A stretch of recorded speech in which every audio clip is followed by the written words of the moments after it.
내가 많은 것을 내게 맡기리니 내 주인의 즐거움에 참여할지어다 하고 2달란트 받았던 자도 와서 이르되 주인이여 내게 2달란트를 주셨는데 보소서 내가 또 2달란트를 남겼나이다.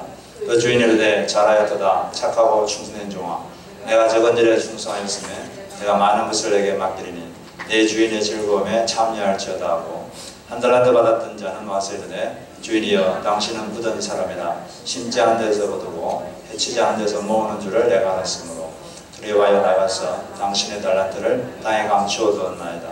보소서 당신의 것을 가지셨나이다. 그 주인이 대답하여 이르되 악하고 게으른 종아 나는 심지 않은 데서 거두고 해치지 않은 데서 모으는 줄로 내가 알았느냐.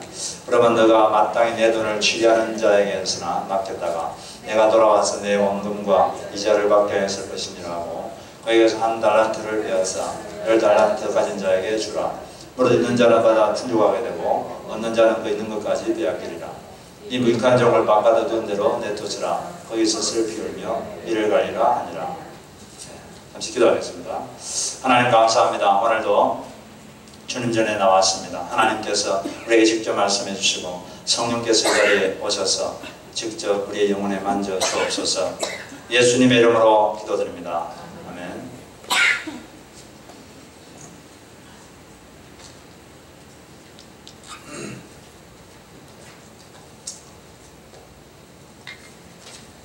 이 사람들은 다 재능이 있습니다. 다 사람들이 재능이 있는데 서로 다른 재능이 갖고 있어요. 어떤 재능은 사람들이 좀 쳐주는 재능이 있고 어떤 재능은 좀 가치가 떨어진다고 생각하는 재능이 있지만 다 그 재능이 있습니다. 그렇지만 사람들이 내가 어떤 재능인 줄 알고 그걸 갈고 닦는 거 그게 참 중요하죠. 어떤 목사님이 그 중고등학생들을 대상으로 사역을 했는데 자기 학생 중에 정말 공부하기를 싫어하는 학생이 있었어요. 어떻게 이렇게 공부하기를 싫어할까 할 정도로 너무 공부하기를 싫어하고 학교 가기도 싫어하고 어머니의 그 부모님의 큰 거짓거리였습니다. 그래서 그 목사님이 애를 만나가지고 나 공부하기 싫으냐? 그러니까 공부하기 싫습니다. 뭘 하고 싶냐? 그러니까 나는 미용사가 되고 싶습니다. 머리를 만지고 싶습니다. 그러는 거예요. 그럼 잘할 수 있겠냐? 그건 잘할 수 있게 돼요. 그래서 부모님을 만나가지고 얘는 공부로 하기는 힘들 것 같고 걔 말을 믿고 한번 미용사를 시켜보도록 하십시오. 이렇게 하니까 그 어머님이 동의를 했어요. 그래서 대학을 안 가고 그때부터 미용학원에 갔습니다. 근데 그때부터 얼마나 열심히 하는지 몰라요. 공부는 뭐 죽으라고 안 했는데 학교 가기도 싫어하고 그때 미용 머리 만지는 걸 얼마나 열심히 하는지 모릅니다. 열심히 했어요. 근데 나중에는 아주 그 지역에서 이름난 미용사가 됐습니다. 이 자매한테 머리 한번 만져보려고 아줌마들이 줄을 서고 예약을 해도 이 머리 하기 힘들 정도로 엄청나게 유명한 사람이 됐어요.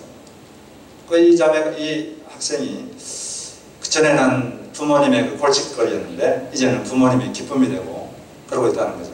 그 학생이 재능을 발견하고 또 잘하는 걸 자기 흥미있어하는 걸 잘 발견해서 그걸 해주니까 걔가 그 분야에서 탁월한 일을 하게 된 것입니다. 그러니까 자기에게 있는 재능이 뭔가 그걸 발견하는 것이 큰 복입니다. 근데 더 중요한 건 뭐냐면 그걸 갈고 닦는 거예요. 그걸 갈고 닦아서 개발하고 발전하는 것. 사실은 그게 더 중요합니다. 그러니까 오늘 우리는 이 달란트 비유를 통해서 몇 가지 좀 메시지를 얻고자 합니다. 첫째는 비교만 하지 않는다면 각자는 감사할 만한 것들을 갖고 있다. 비교만 하지 않으면 우리 각자들은 다 충분히 감사할 것들을 갖고 있습니다. 한 주인이 있었는데 자기가 타국에 갈 때 3명의 종을 불러서 각자의 능력에 맞게 금을 맡겼어요. 조금 무리네요. 한 사람이 금 5달란트를 주었고 한 사람한테는 2달란트를 주었고 한 사람한테는 1달란트를 주었습니다. 근데 왜 그냥 맡겼느냐? 그걸 가지고 장사를 하라는 거예요. 그게 주인의 의도였습니다. 장사를 해라. 그래서 이 주인이 의도를 알았기 때문에 5달란트 받은 사람은 바로 가서 장사하고 2달란트 받은 사람도 장사해서 5달란트 받은 사람은 5달란트 남기고 2달란트 받은 사람은 2달란트를 남겼습니다. 근데 이 두 사람에 대해서 이 주인이 칭찬한 게 똑같아요. 다 똑같은 칭찬을 합니다. 둘 다 잘했다는 거, 착하고 충성된 종아. 그 말이 하나도 틀림이 없이 똑같은 칭찬을 하고 있습니다. 여기서 우리가 알 수 있는 게 뭐죠? 최선을 다하면 된다는 거죠. 2달란트 받은 사람은 최선을 다해도 5달란트 남기기 힘듭니다.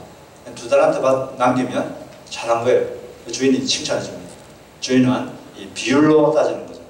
우리가 최선을 다하면 하나님은 칭찬하신다. 그것을 알 수가 있어요. 근데 문제는 이 1달란트 받은 사람이에요. 1달란트 받은 사람.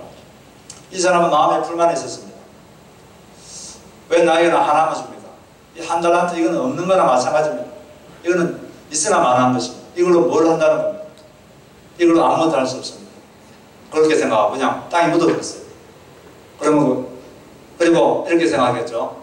아무것도 아닌 거 가지고 뭘 만들어내라는 거 보니까 우리 주인은 심지 않은 데서 거두어내고 아무 씨앗도 뿌리지 않은 데서 추수하는 그런 주인이 모양이다. 이 아무것도 아닌 거 가지고 뭘 만들어내라는 거예요. 그러면서 그냥 그걸 땅에 묻어뒀습니다.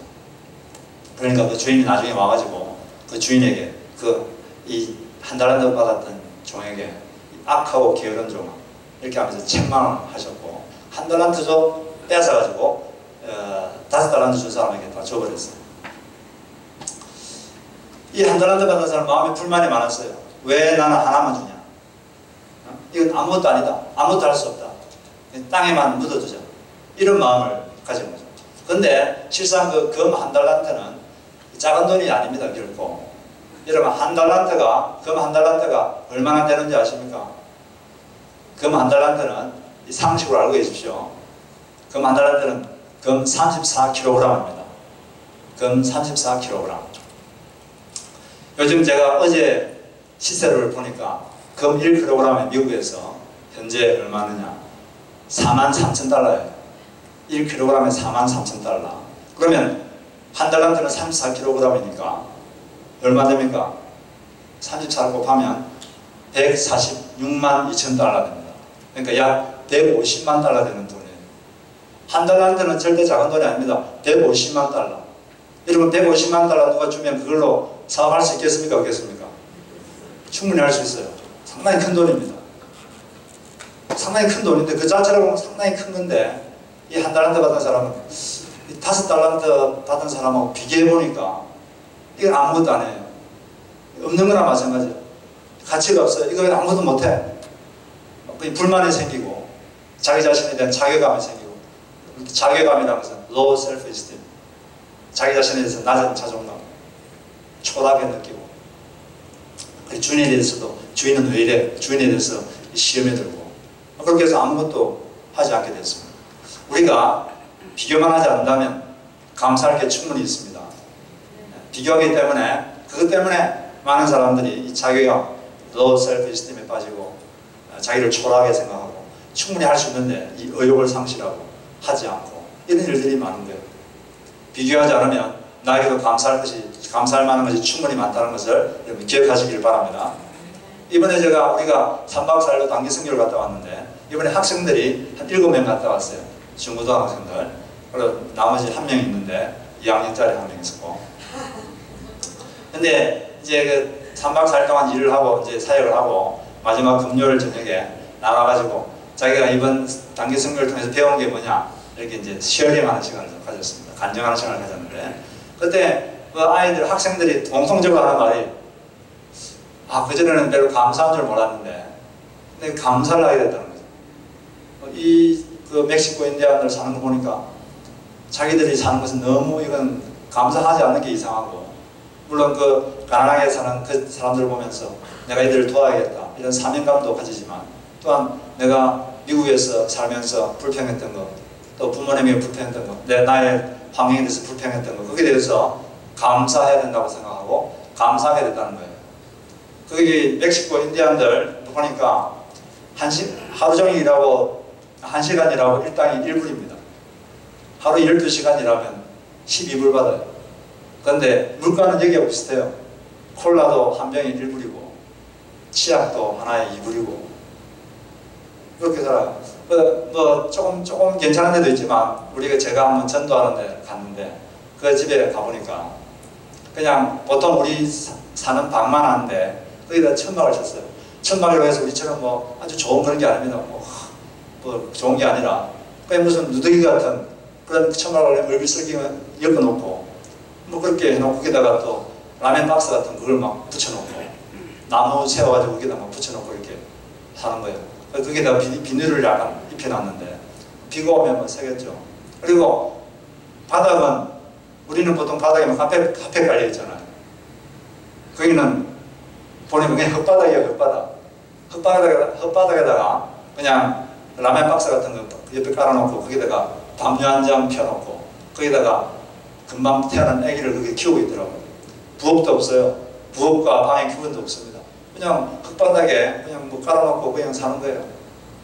거기 한 서너 명 식구들이 살더라고요. 애들이 그걸 보니까 야, 내가 감사할 게 있으면 감사를 했어야 되는데 이렇게 사는 사람도 있는데 내가 충분히 감사할 수 있었는데 그러지 못했구나. 이걸 느끼고 이런 사람들을 내가 도와줘야겠다. 이런 또 사명감을 같이 느꼈다는 거죠. 그래서 우리가 사실은 참 우리보다 더 이 세상에는 늘 이렇게 나보다 더 뛰어난 사람, 더 많이 가진 사람이 언제나 있습니다. 그런 사람을 비유하면 마음에 불평이 생기고 불만이 생기는데 그렇게 하지 마시기를 주의 이름으로 축복합니다. 우리가 마음을 잘 먹으면 충분히 감사할 게 있는 것입니다. 그래서 저도 첫날에 가보니까 상당히 우리가 교육시킬 때 했던 말이 절대로 불평하지 마라. 절대 짜증내지 마라. 이걸 누누이 강조시켰습니다. 왜냐하면 불편할 거니까. 근데 뭐 아무도 불평하지 않고 다 즐겁게 이렇게 지냈는데 그 마음속으로는 가보니까 불편하죠. 뭐 화장실 물도 잘 안 나오고 뭐 샤워물도 잘 안 나오고 샤워물 안 나오는 게 잘 됐지만 아무래도 쓰기 싫었는데 뭐 냄새도 나고 침대도 불편하고 하지만 다들 즐겁게 잘 지냈는데 근데 한번 전도하러 그 멕시코 인디안에 사는 데다 딱 그걸 보는 순간 우리가 있는 그 선교센터는 천국이구나, 천국. 그때부터 불편하다는 생각이 싹 사라져 버렸어요. 너무 이게 편안한 곳이고 너무 좋다는 생각이 이제 개인적으로 들었습니다. 우리가 생각만 잘하면 이렇게 감사할 게 있는 거예요. 항상 나에게도 감사할 게 있다는 걸 생각하시고 그렇게 사시길 바랍니다. 나는 뭐 대단치 않게 느낄지 모르지만 각 사람에게 하나님께서 많은 재능을 주셨어요. 이 사람의 두뇌는 대단합니다. 우리 사람을 하나님이 어떻게 만들었습니까? 하나님을 본따 만들었어요. 하나님을 본따 만든 거예요. 하나님을 본따서. 하나님을 본따 만든 거니까 인간이 얼마나 대단하겠어요. 인간에게 대단한 능력이 있습니다.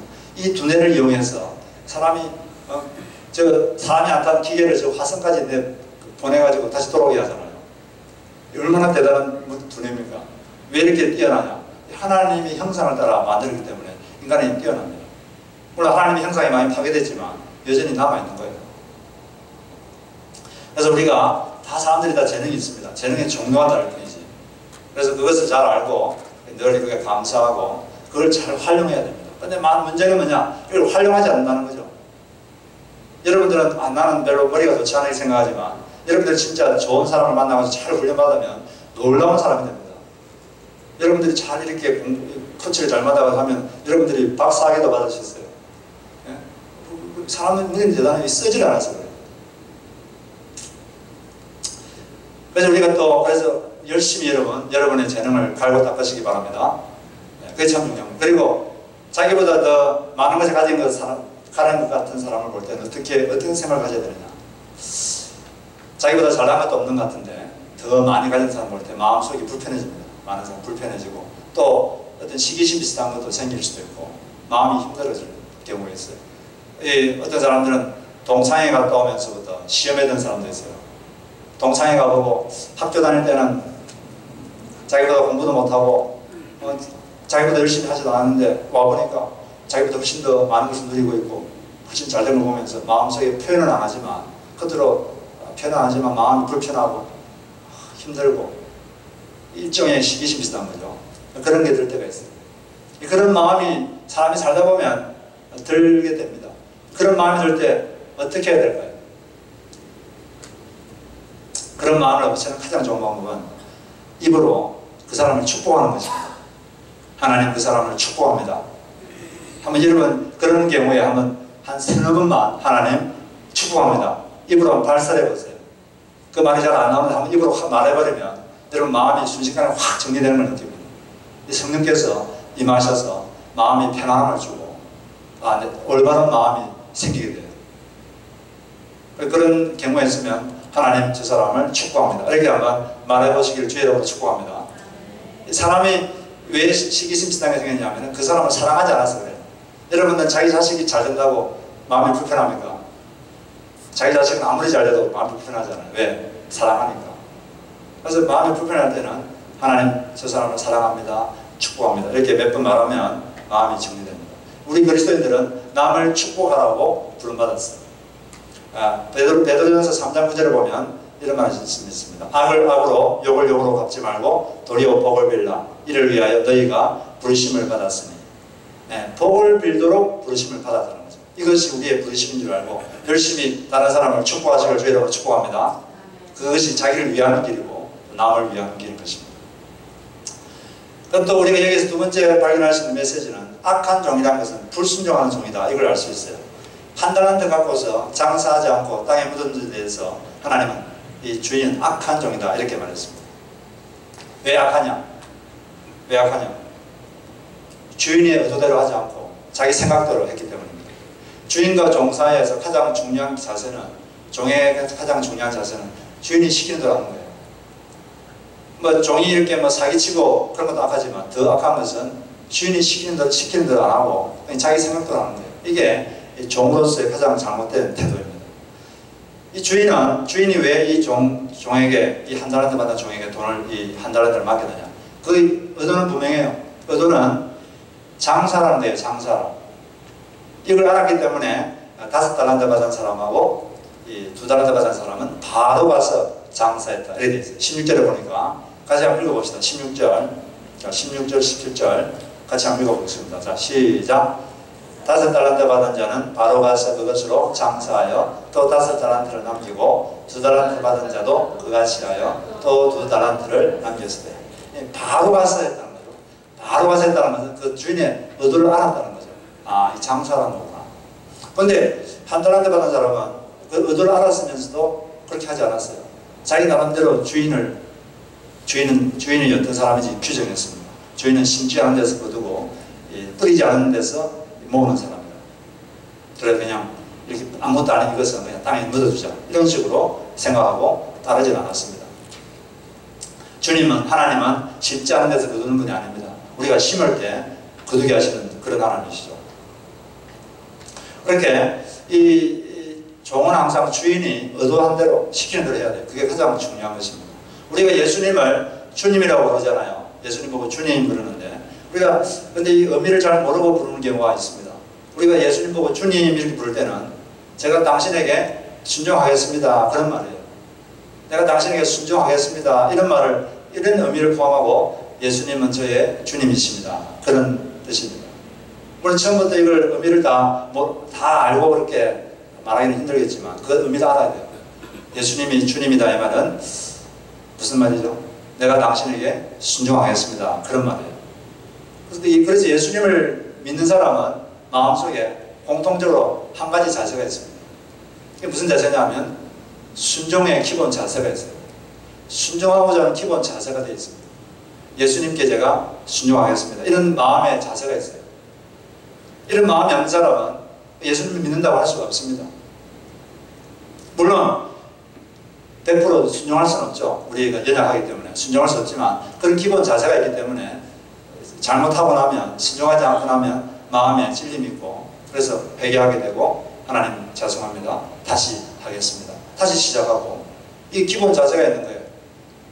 근데 우리 주님께서 뭘 원하시느냐?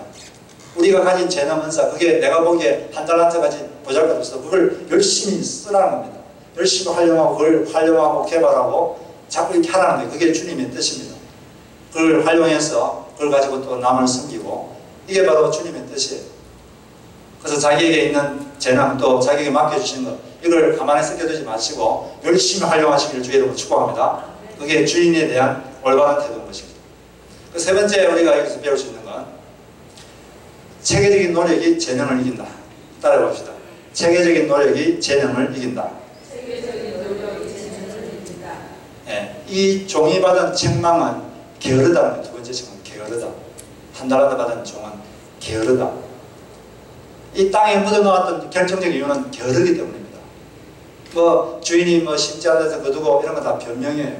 근데 그 주인이 그 본질을 말하죠. 네가 왜 그렇게 했냐. 본질적인 이유는 게으르기 때문이다. 게으른 사람에게는 변명이 나옵니다. 성실한 사람에게는 결과가 나오고 게으른 사람에게는 변명이 나오게 되어 있어요. 게으르다 이게 뭔가? 이걸 제가 한번 사전에 찾아보니까 행동이나 일처리가 느리고 일하기 싫어하는 버릇이나 성미. 네. 일하기 싫어하는 버릇, 이게 이제 게으르다는 거죠. 여러분 일하기 싫어하지 마시길 바랍니다. 여러분은 다 일하기 좋아하시죠? 네. 가능하면 가만히 있고 싶고 그냥 가만히 있고 싶고 이게 게으른 거예요. 네, 게으르면 변명도 많고 여러 가지 문제가 많이 생깁니다. 여기 잠언 22장 14절에 보니까 게으른 자는 말하기를 사자가 밖에 있은즉 내가 나가면 거리에서 찢기겠다 하느니라. 게으른 사람은 방에 앉아가지고 거리에 나가면 사자가 있다. 없는데 자꾸 있다 그러는 거예요. 사자가 있다. 나가면 찢긴다. 그럼 가만히 있어라.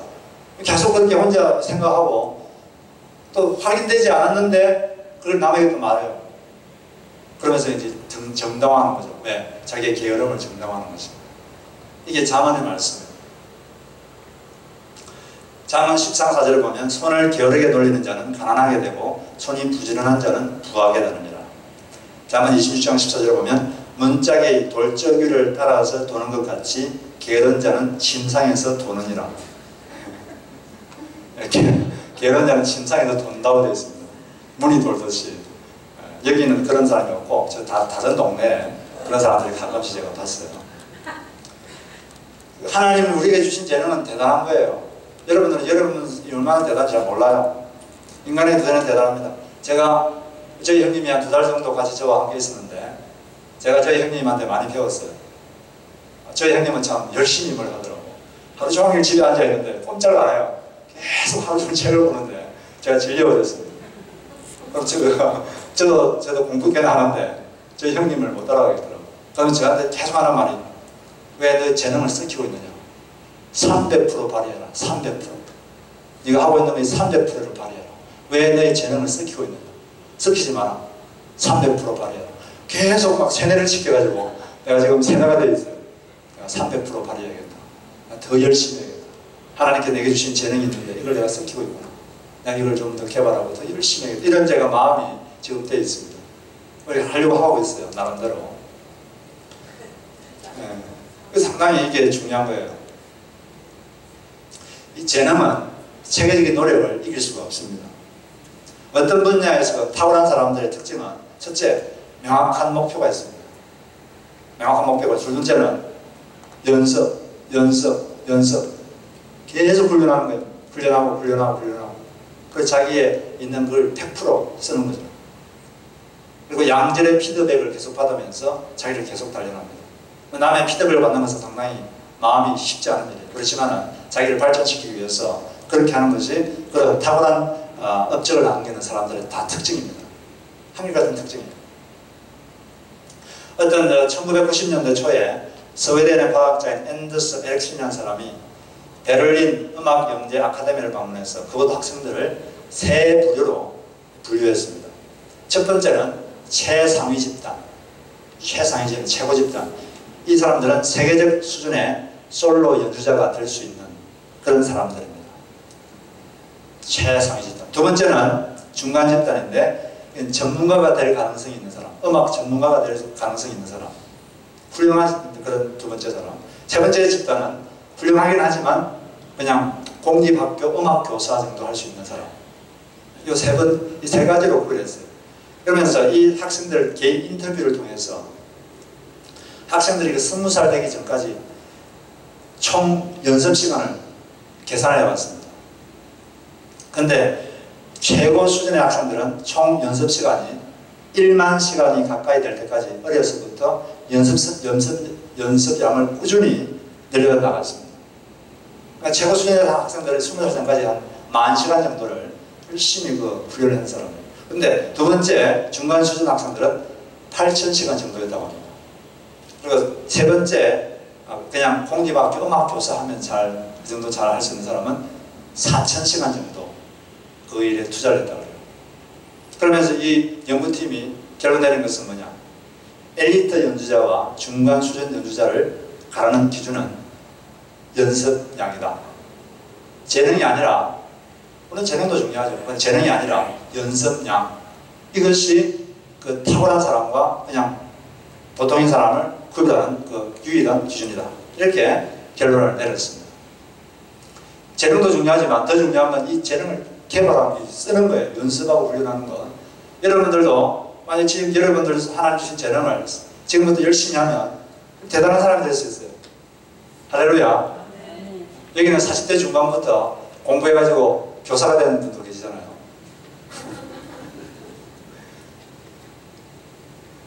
나이가 뭐 60 아직 28 청춘 아닙니까?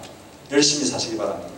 그래서 그 말콤 글래슬리라는 사람이 있는데 이 사람이 아웃라이너라는 탁월한 자에 대한 뜻인데 아웃라이너 이런 책을 지었는데 이분이 지금 우리 살아있는 사람들 중에 탁월한 성취를 이룬 사람들을 왜 어떻게 이 사람들이 탁월한 성취를 이뤘는가 그 요소를 다 조사했습니다. 무엇이 이렇게 다른 사람들과 다르게 만들었는가 이렇게 조사해보고 추적했는데 그 결론은 이 사람이 만든 말이 1만 시간의 법칙 이런 말을 만들었어요. 어느 분야에서든 성취를 한 사람들은 열쇠는 연습이고 특정 활동을 1만 시간 동안 전념해서 하면 아무리 평범한 사람도 그 분야에서 탁월한 성과를 거둘 수 있다. 이것이 그 연구의 핵심입니다. 사람이 어떤 일을 계속 하다 보면 그 일을 지배하는 뇌세포가 두터워진다고 합니다. 그래서 이게 감이 생기고 그 일을 잘할 수 있는 그 탁월성이 저절로 생기게 되는 거예요. 그래서 재능도 중요하지만 재능보다 여러분들도 한 가지 일을 집중적으로 하면 한 10,000시간만 성실하게 한번 해보세요. 그 분야에서 탁월한 사람이 됩니다. 10,000시간이 어느 정도 시간이냐? 10,000시간이 어느 정도 시간입니까? 하루에 3시간씩 아주 그 열심히 일을 하면 그 분야에 종사하면 10,000시간 되려면 하루에 3시간씩 10년 하면 돼요. 저도 공부를 좀 해봤는데 공부를 해보니까 제가 옛날에 중고등학교 때 보면은 선생님들이 막 공부하라고 해가지고 밤늦게까지 남아있잖아요. 근데 제가 보면 공부하는 애들이 없어요. 그냥 앉아만 있고 집중해서 안 합니다. 근데 제가 공부를 해보니까 하루에 딱 3시간만 집중해서 하니까 성적이 오더라고요. 제가 공부를 오래 못합니다. 체력이 약해서. 그냥 3시간 집중해서 하고 그냥 놀아요. 근데 많은 사람들이 집중을 안 해요. 그냥 많은 둥 뭐 그렇게 계속 앉아있어요. 그러면 책상에 앉아있으면 부모님은 열심히 하는 모양이다 하고 막 먹을 걸 갖다 주고 막 이러는데 먹기만 하고 공부는 안 합니다. 집중이 안 돼요. 집중이 사실은 모든 것의 핵심입니다. 집중해서 3시간만 투자하고 그렇게 10년만 하면 여러분 그 분야에서 누구나 다 탁월한 사람이 될 수 있어요. 하나님은 인간의 두뇌를 대단하게 만들었습니다. 우리 하나님은 그렇게 보통 분이 아니에요. 그 하나님이 만든 작품은 하나님이 여러분이 주신 재능을 썩히지 마시기 바랍니다. 지금부터 한 분야를 택하시고 그걸 열심히 하세요. 게으르지 마세요. 할렐루야. 그리고 자기 자녀들, 손자, 손녀들 계속 그걸 생각하시고 그렇게 자녀들을 키우시기 바랍니다. 성도들은 기도하면 성도들은 어떤 존재들이냐? 기도의 눈물을 닦은 손수건으로 수고의 땀을 닦는 성도가 올바른 성도입니다. 우리는 열심히 기도해야 됩니다.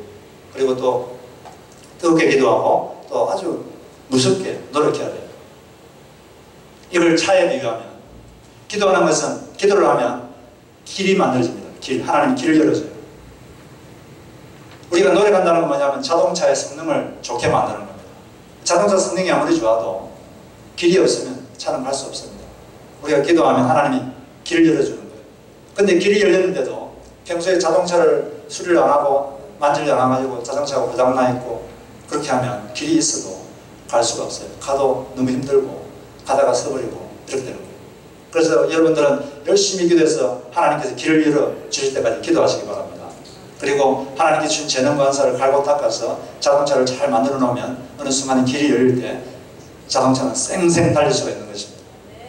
그래서 그렇게 하나님께 주신 재능과 은사를 잘 발휘해서 많은 사람을 섬기시기 바랍니다. 이 세상에 제가 가보니까 쌍퀸틴 거기도 좁은 지역인데 너무 할 일이 많습니다. 너무 도와줄 사람도 많고 그게 지구 전체로 보면 그 지역은 점에도 불과한 아주 작은 지역이에요. 그 지역에도 그렇게 할 일이 많은데 이 전 지구에 얼마나 할 일이 많겠습니까? 얼마나 도와줄 사람이 많겠습니까? 열심히 사시기 바랍니다.